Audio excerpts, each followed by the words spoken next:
مولا بخش اور اس کی بیوی اپنے بچوں کے ساتھ ایک گاؤں میں رہتے تھے۔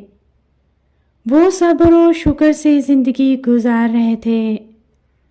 ایک دن مولا بخش سے اس کی بیوی نے کہا، میرا خیال ہے ہمیں اپنی بیلوں کی جوڑی سے ایک بیل بیچ دینا چاہیے۔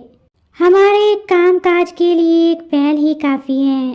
مولا بخش نے جواب دیا، ٹھیک ہے، میں کل منڈی جا کر ایک بیل بیچ آتا ہوں۔ صبح سویرے مولا بخش بیل کو لے کر منڈی کی طرف روانہ ہوا۔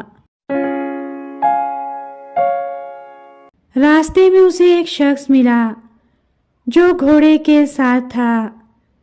گھوڑا بہت مضبوط، چاق و چوبند اور اچھی نسل سے لگ رہا تھا۔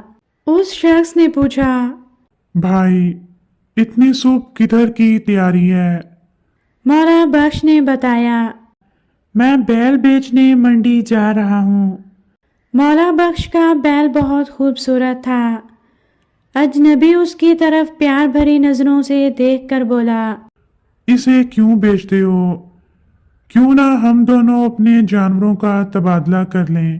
مولا بخش نے کچھ سوچ کر کہا، گھوڑے کو رکھنے میں کوئی دشواری نہیں ہوتی اور بچے بھی اس کی پیٹھ پر سواری کر سکتے ہیں۔ ٹھیک ہے، تم مجھے اپنا گھوڑا دے دو اور میرا بیل لے لو۔ مولا بخش گھوڑے کو لے کر چل پڑا، لیکن کچھ فاصلہ طے کرنے کے بعد اسے معلوم ہوا گھوڑا تو اندھا ہے۔ مولا بخش دوبارہ منڈی کی طرف چل پڑا۔